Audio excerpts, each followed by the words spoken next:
Bom dia, Nova Semente. Bem com vocês? Que dia gostoso, não é mesmo? Batismo, coral, histórias da missão. Que bom estar aqui de novo na Nova Semente. Se algum de vocês não esteve na hora do Conviva, vocês perderam várias histórias da missão. Um grupo de 30 pessoas aqui na Nova Semente saiu lá para o interior de Rondônia, uma cidade chamada Guajará-Mirim. Alguém conhece essa cidade? Guajará-Mirim? Difícil, né? Só que foi para a missão conhece. Guajará-Mirim. E lá a gente ficou 10 dias num barco, às margens do rio Mamoré. E a gente voltou com o coração muito aquecido e grato por tudo aquilo que a gente viveu e experienciou lá. Mas é muito bom estar de volta. É muito bom estar de volta. Quero dar as boas-vindas para as visitas. Falar que essa aqui é a casa do Pai, a casa de vocês. A Nova Semente é uma comunidade adventista do sétimo dia que tem como objetivo, como missão, levar pessoas a terem uma experiência real com Deus. Há alguns sábados nós estamos estudando, nesses momentos aqui de mensagem, sobre as parábolas de Jesus. Parábolas de Jesus. Eu gosto muito desse tema e me amarro bastante quando Jesus conta uma história. Jesus era um mestre e ele ensinava as pessoas. E a principal maneira que ele ensinava as pessoas era através das parábolas. Histórias que envolviam o cotidiano das pessoas, envolviam a natureza, mas que revelavam verdades sobre o reino dos céus. Essas parábolas não eram meras histórias, elas eram provocativas, elas instigavam as pessoas. E quando as pessoas ouviam essas parábolas, elas tinham que tomar uma decisão no final delas. E as parábolas de Cristo também têm esse poder ainda hoje. Quando a gente lê as parábolas de Jesus, na sua palavra, a gente tem que tomar uma decisão no final delas. A parábola de hoje se encontra lá em Mateus, capítulo 20. Mateus, capítulo 20. E ela é comumente chamada de a parábola dos trabalhadores na vinha. Mateus, capítulo 20. A partir do verso 1. Antes de lermos, feche seus olhos, vamos orar. Eterno nosso Pai, nosso Rei, Senhor, muito obrigado pela oportunidade que temos de abrir a Tua Palavra. Que ela fale no nosso coração hoje e que ela nos provoque, que ela nos instigue para vivermos uma vida melhor, uma vida de acordo com os ideais do Teu reino. É isso que eu te peço em nome de Jesus. Amém. Mateus capítulo 20, a partir do verso 1. Jesus fala o seguinte: porque o reino dos céus é semelhante a um homem, dono de terras, que saiu de madrugada para contratar trabalhadores para sua vinha. E tendo combinado com os trabalhadores o pagamento de 1 denário por dia, mandou-os para a vinha. Saindo por volta de 9 horas da manhã, viu na praça outros trabalhadores que estavam desocupados, e lhes disse: vão vocês também trabalhar na vinha, e eu lhes pagarei o que for justo. Eles foram. Tendo saído de novo, perto do meio-dia, e às 3 horas da tarde, o Senhor fez a mesma coisa. E saindo por volta de 5 horas da tarde, encontrou outros que estavam desocupados. E lhes perguntou: por que vocês ficaram desocupados o dia todo? Verso 7. Eles responderam: porque ninguém nos contratou. Então lhes disse: vão vocês também trabalhar na vinha. Ao cair da tarde, o dono da vinha disse ao seu administrador: chame os trabalhadores e pague-lhes o salário, começando pelos últimos, indo até os primeiros. Chegando os que foram contratados às 5 da tarde, cada um deles recebeu 1 denário. Ao chegarem os primeiros, pensaram que receberiam mais. Porém, também estes receberam 1 denário cada um. Mas tendo recebido, começaram a murmurar contra o dono das terras, dizendo: estes últimos trabalharam apenas 1 hora, mas você os igualou a nós, que suportamos a fadiga e o calor do dia. Então o dono disse a um deles: amigo, não estou sendo injusto com você. Você não combinou comigo trabalhar por 1 denário? Pegue o que é seu e saia daqui, pois quero dar a este último tanto quanto dei a você. Será que não me é lícito fazer o que eu quero com aquilo que é meu? Ou você ficou com inveja porque eu sou bom? Assim, os últimos serão primeiros, e os primeiros serão os últimos. Antes de falarmos sobre a parábola em si, eu quero voltar um pouquinho na história, para entender o porquê que Jesus contou essa parábola, o contexto que ela se encontra. No capítulo 19 de Mateus, acontece algo curioso. Jesus está lá pregando para as pessoas e de repente começa a vir um monte de criança para estar com ele. Um monte de criança começa a surgir e vir até Jesus e Cristo começa a abençoar aquelas crianças. Porém os discípulos, eles veem aquela cena e eles ficam bravos. Como assim? Crianças querendo estar com Jesus? Como assim? Querendo atrapalhar o ministério de Cristo? E os discípulos começam a barrar a vinda daquelas crianças. Jesus, ele olha tudo aquilo e ele fala o seguinte: deixem que as crianças venham até mim, não as impeçam, porque delas é o reino do céu. Depois disso, Jesus as abençoou. Qual era a mensagem que Jesus queria transmitir ao falar que das crianças era o reino do céu? No cenário cultural judaico daquela época, as crianças não tinham valor algum.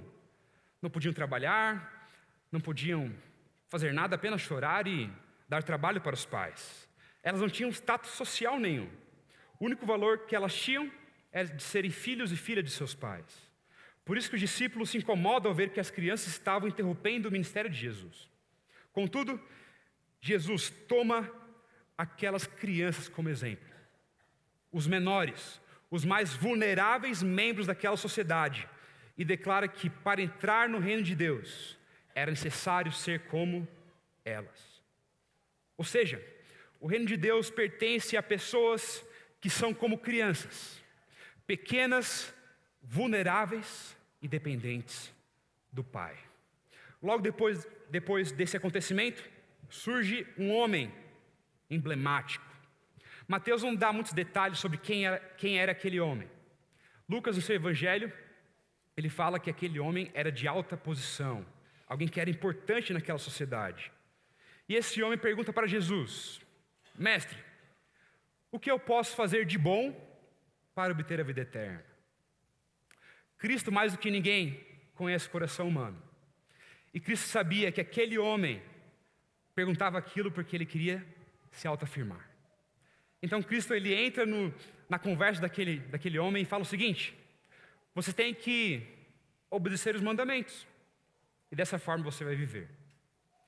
Aquele homem, com ar de arrogância, fala o seguinte: eu já obedeço todos os mandamentos, já faço isso tudo, eu quero mais. O que eu posso fazer mais? Então Cristo fala o seguinte: você quer mais? Então venda tudo aquilo que você tem, dê aos pobres e siga-me.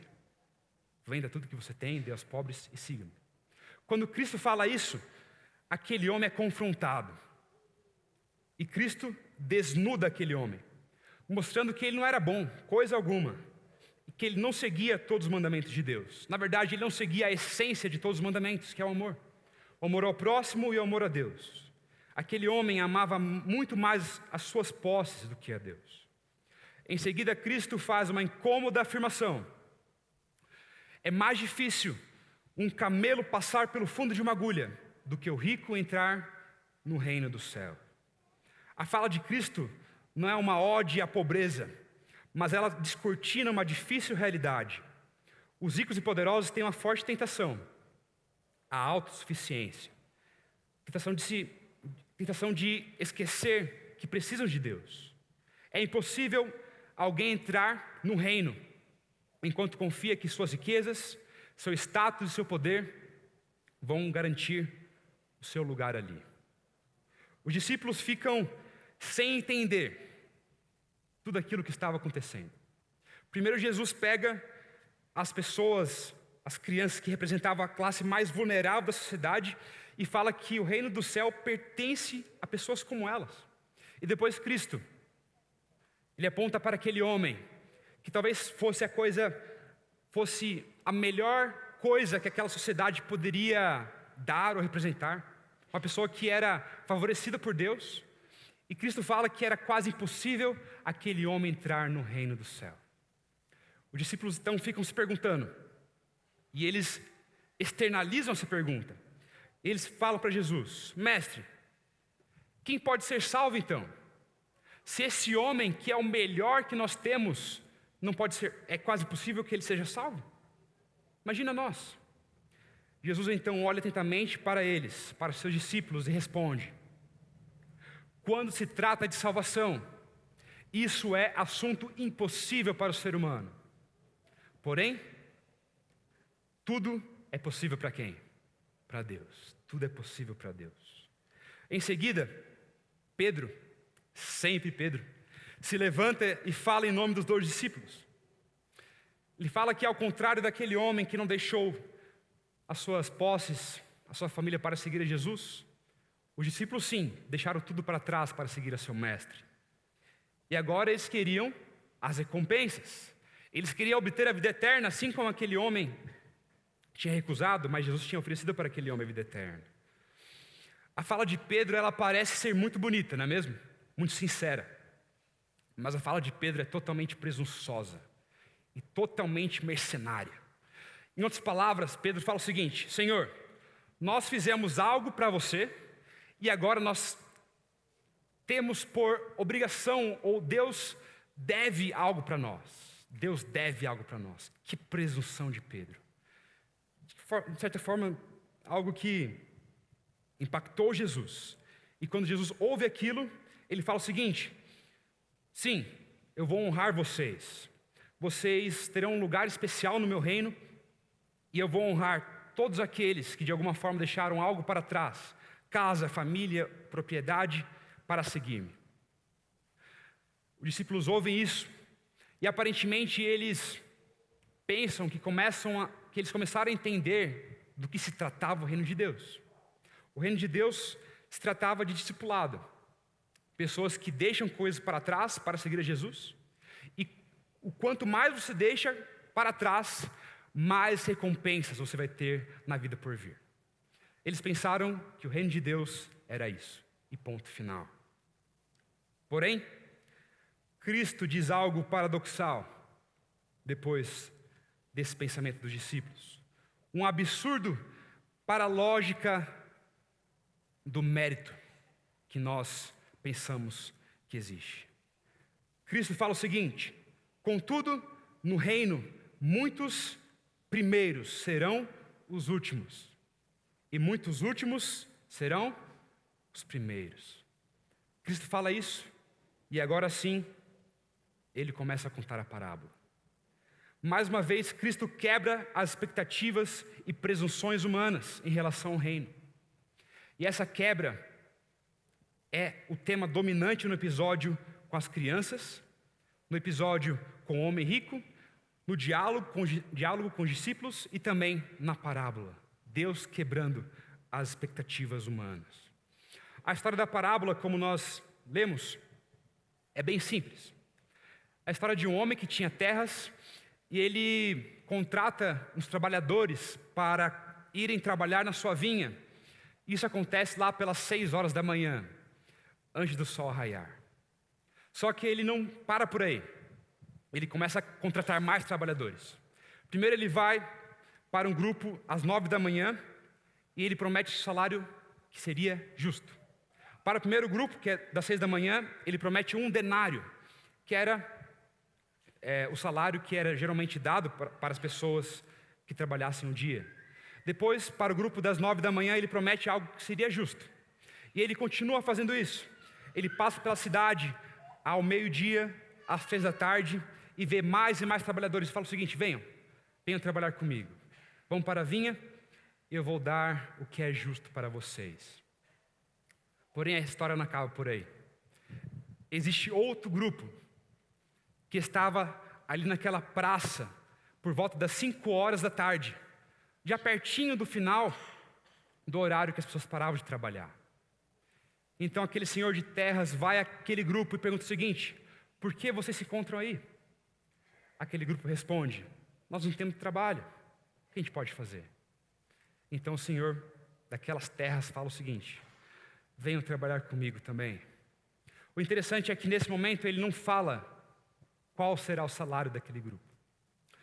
A história dá uma pausa e depois, no verso 8, o Senhor chama um administrador para fazer os pagamentos. E se existe um dia especial no mês, é o dia do pagamento, não é mesmo? A hora do pagamento, a hora que o dinheiro cai no bolso e você consegue quitar as dívidas do cartão de crédito. Então, o Senhor chama aquele administrador e fala o seguinte: está na hora de fazer as pessoas felizes. Vamos pagar essa galera. Na lei judaica, era exigido que os trabalhadores fossem pagos no mesmo dia, porque os salários muitas vezes eram basicamente o custo das necessidades diárias de uma família. Então chega a noite e é a hora do pagamento. O que a gente espera? Qual vai ser o primeiro grupo a ser pago? O primeiro grupo que foi contratado, não é mesmo? Eles ficaram lá desde as 6 da matina trabalhando com o sol na cabeça. Eles merecem ser pagos primeiro, certo? E quanto que eles vão receber? 1 denário, como foi prometido. Porém, quando vamos para o texto, não é isso que acontece. Jesus é mestre em reverter as expectativas humanas. Por isso, o primeiro grupo a receber é o último grupo a ser contratado. O primeiro grupo a receber o salário é o último grupo a ser contratado. Então, talvez a gente pense: poxa, eles vão receber bem menos que 1 denário. Mas aquele Senhor dá exatamente 1 denário para aquele grupo que trabalhou apenas 1 hora, 1 horinha. O grupo que foi contratado às 6 da manhã começa a ficar animado. Poxa, se aquele grupo que foi contratado no final do dia recebeu 1 denário, a gente vai receber muito mais que 1 denário. Eles começam a ficar ansiosos. Contudo, eles acabam se decepcionando. Existe aqui uma reviravolta, um plot twist na história, quando aqueles trabalhadores que trabalharam desde as 6 da manhã recebem apenas 1 mísero denário. Aqueles trabalhadores que labutaram o dia inteiro ficam enfurecidos. E, de certa forma, a gente até concorda com a reação deles. A gente cria uma simpatia com eles. A gente não pode julgar eles, porque se a gente estivesse no lugar que eles estavam, a gente faria a mesma coisa. Venham comigo, vamos imaginar se a história fosse nos nossos dias. Imagine você entrando todo dia no seu trabalho às 7 da manhã. Todo dia. E você começa a perceber que tem uma galera que está entrando 1 hora antes de acabar o serviço. Até aí tudo bem. Mas o grande problema é que você descobre que aquela galera que está entrando apenas 1 hora antes de acabar o serviço está recebendo a mesma quantia de dinheiro que você. Você ficaria feliz com isso? Claro que não, de forma alguma. Por isso nós entendemos aqueles trabalhadores. Nós até nos colocamos no lugar deles. E eles vão reclamar com o patrão. Eles reclamam com o patrão e falam que aquilo era injusto, que aquilo não deveria ser feito, que eles deveriam receber mais. O Senhor fala que aquilo que tinha sido combinado foi pago. Isso não era injusto. E o quanto que seria pago para os outros grupos só dizia respeito a quem? Ao próprio patrão, ao próprio Senhor. O patrão então termina o diálogo com 2 perguntas. E eu gosto bastante da primeira pergunta que ele faz. Ele fala o seguinte para aqueles trabalhadores que estavam enfurecidos: será que não me é lícito fazer aquilo que eu quero com o meu próprio dinheiro? Com aquilo que é meu? Assim como a parábola do filho pródigo e a do bom samaritano, a história termina, mas não tem um desfecho. A pergunta fica em aberto. Nós não sabemos qual foi a resposta daqueles trabalhadores. E Cristo faz isso para nos colocar dentro da história. Quem vai dar a resposta final é eu e é você. Jesus finaliza sua fala com a mesma frase que dissera antes da parábola. Assim, os últimos serão os primeiros, e os primeiros serão os últimos. O que a gente pode aprender sobre o reino de Deus a partir dessa parábola? Jesus fala no começo que o reino dos céus é comparado a um homem que sai a trabalhar para chamar mais trabalhadores, a contratar trabalhadores. Então a gente pode aprender muitas coisas sobre o reino a partir dessa parábola. Primeiro, o protagonista da história fica bem claro no texto que não são os trabalhadores, não é o administrador. O protagonista da história é quem? O Senhor, o patrão. Da mesma forma que na história do filho pródigo, o protagonista não é o filho mais velho, não é o filho mais moço, o protagonista é o pai amoroso. Dessa forma, o foco principal dessa história é a incrível compaixão e a graça daquele senhor de terras, que não mede esforços para contratar mais e mais para a sua vinha, pagando um salário, como ele mesmo fala, justo. Aquele senhor não precisava contratar mais trabalhadores. A galera das 6 da manhã ia dar conta do recado, porém ele continua contratando mais e mais e mais. O comportamento inesperado desse proprietário de terras em adicionar trabalhadores extras depois de ter recrutado empregados suficientes no início da manhã, indica que ele estava agindo com compaixão. Ele estava contratando mais e mais pessoas para trabalhar em sua vinha porque ele estava agindo com compaixão. Ele estava querendo aliviar as dificuldades dos desempregados que estavam ali o dia inteiro naquela praça, clamando por uma chance de emprego. É improvável que ele precisasse de mais trabalhadores. E dessa forma ele gasta seu dinheiro em vão. Comercialmente, se a gente for analisar esse homem, a gente pode falar que aquele senhor de terras, que aquele patrão, foi um tolo. Foi um cara insensato. Mas o reino dos céus não opera com base em convenções comerciais. Deus governa pela graça. E esse Senhor aponta diretamente para Cristo. Ele representa Cristo. O único caminho, a única porta de entrada para o reino dos céus. A possibilidade de entrada do reino só existe por causa da graça que emana dele, não por mérito humano. O reino onde a graça preciosa é oferecida aos que dela necessitam. A parábola também nos adverte sobre o desejo orgulhoso que podemos ter de querer controlar a graça de Deus. Já passaram por isso? Querer controlar a graça de Deus. Querer classificar se algumas pessoas merecem ou não merecem a graça de Deus. Aquela pessoa merece a graça de Deus. Aquela lá não, aquela não merece. A mesma atitude é vista nos trabalhadores que foram contratados às 6 da manhã. E a mesma atitude é vista no filho mais velho, na história do filho pródigo. A grande questão aqui é que nós não merecemos nada de Deus. Nós não merecemos nada de Deus. Por isso que o favor de Deus se chama graça. Graça. Como falei no começo, Jesus conta uma parábola para provocar a sua audiência e desafiá-los. E ele espera uma resposta. Essa resposta que gira em torno do reino de Deus. Qual será a nossa resposta para essa parábola? A graça, ela precisa guiar os nossos relacionamentos e o nosso modo de viver. É inconcebível crer na graça de Cristo e ao mesmo tempo viver pela lógica do mérito. É inconcebível crer e viver a graça de Cristo e viver pela lógica do mérito. São coisas que não combinam, são coisas que na verdade se excluem. Desde pequenos a gente aprende a receber aquilo que a gente merece, não é mesmo?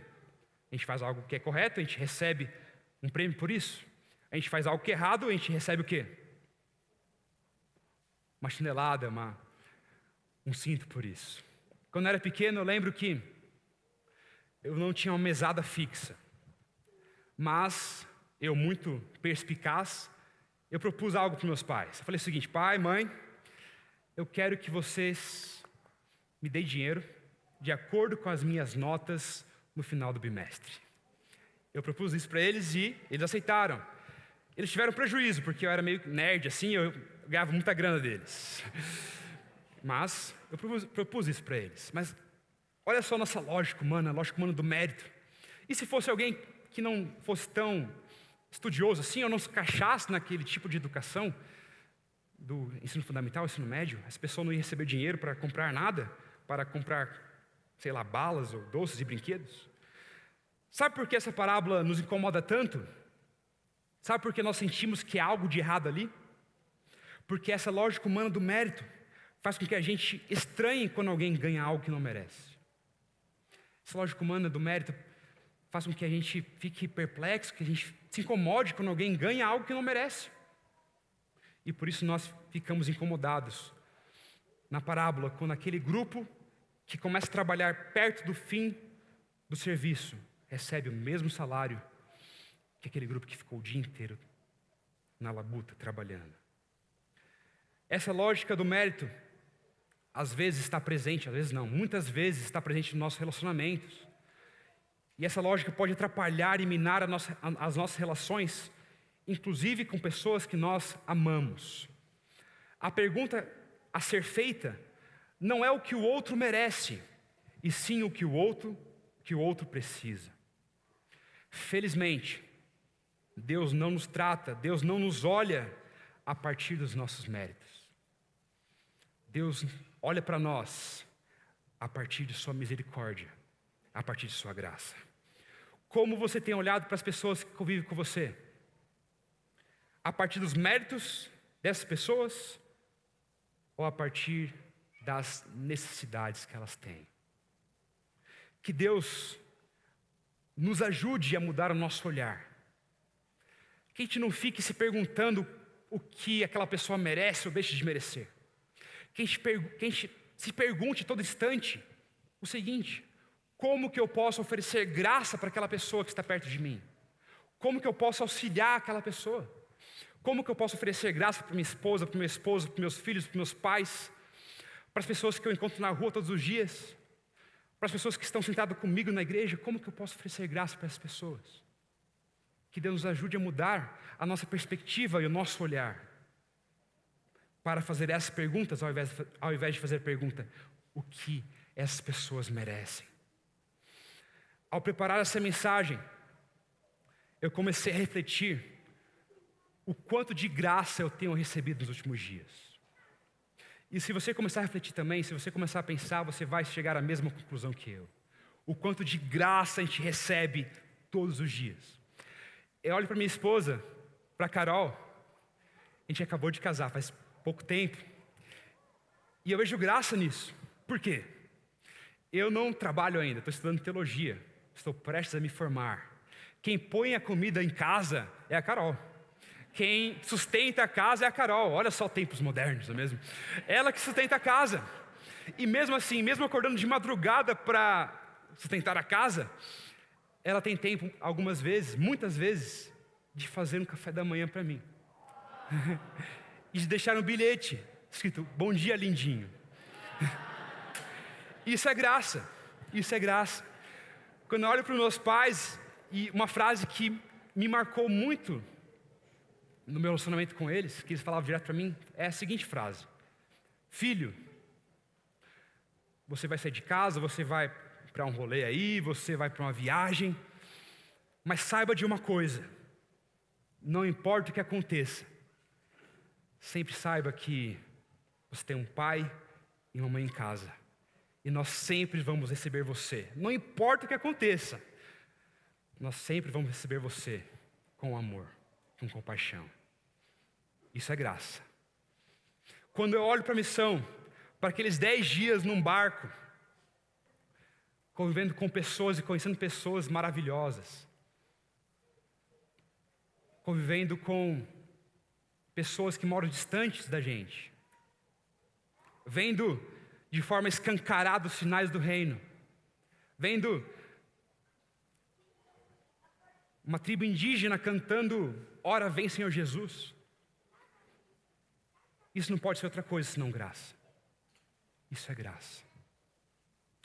E eu convido a você a abrir os seus olhos todos os dias para ver as mais variadas formas e maneiras como Deus concede graça para você através das pessoas.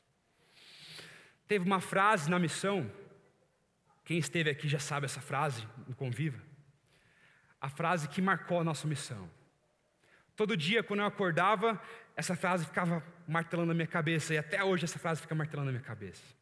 A frase era a seguinte: acorda para ser Cristo.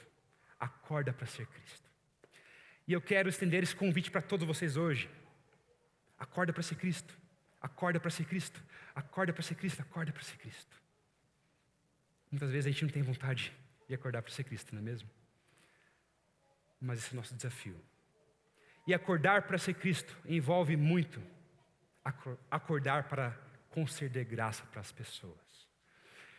Que a gente acorde de uma vez por todas para ser Cristo para as pessoas. Que nos nossos relacionamentos a gente não fique se perguntando o que as pessoas merecem ou deixam de merecer. Que a gente se pergunte o que as pessoas precisam. Que a graça de Cristo seja nossa bandeira. Que a graça de Cristo seja nossa única bandeira. Que seja nosso mandamento. Que seja nossa verdade. Que seja nossa canção. Querido Pai, maravilhoso Deus, muito obrigado porque o Senhor não nos trata segundo os nossos pecados.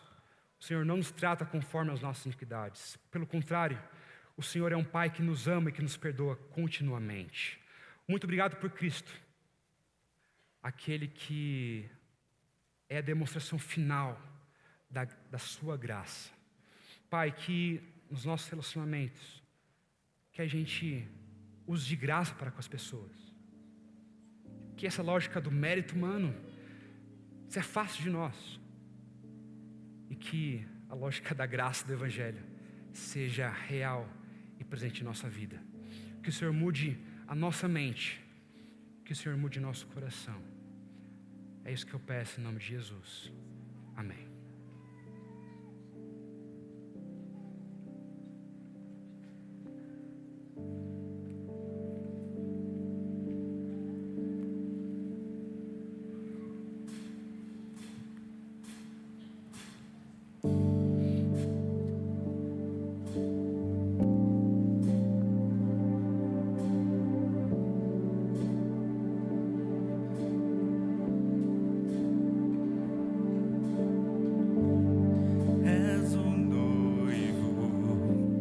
Que estou a esperar, com a minha luz vou te aguardar.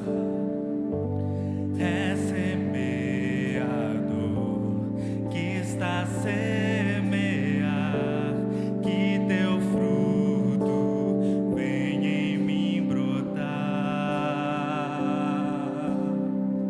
Tu és tudo.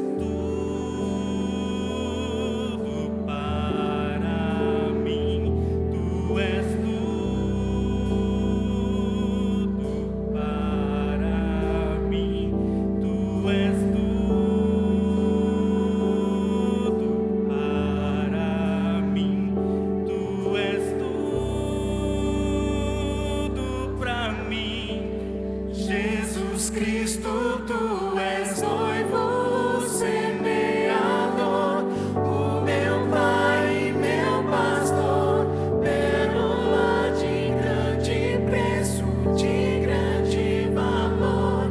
Cristo, tu és tudo.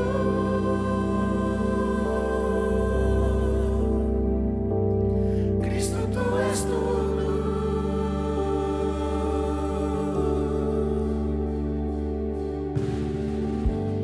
És o Pai que vem pra me abraçar quando volto para o meu lar. És o bom pastor que vai me encontrar se o caminho não sei mais achar.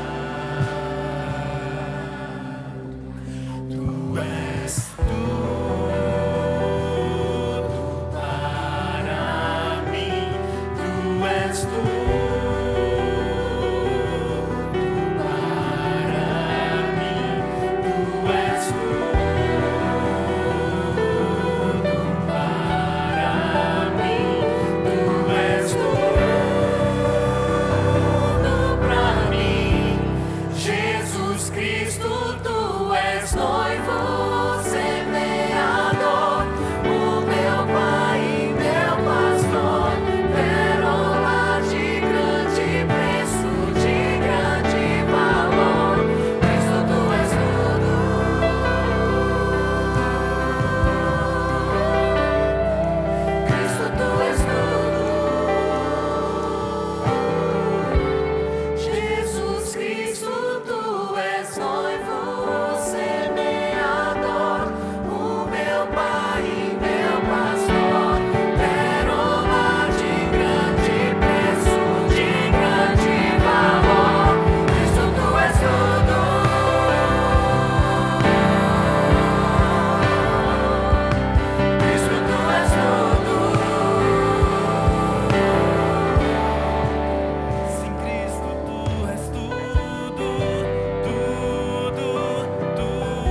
que o Senhor nos ajude a enxergar a graça em nossa vida.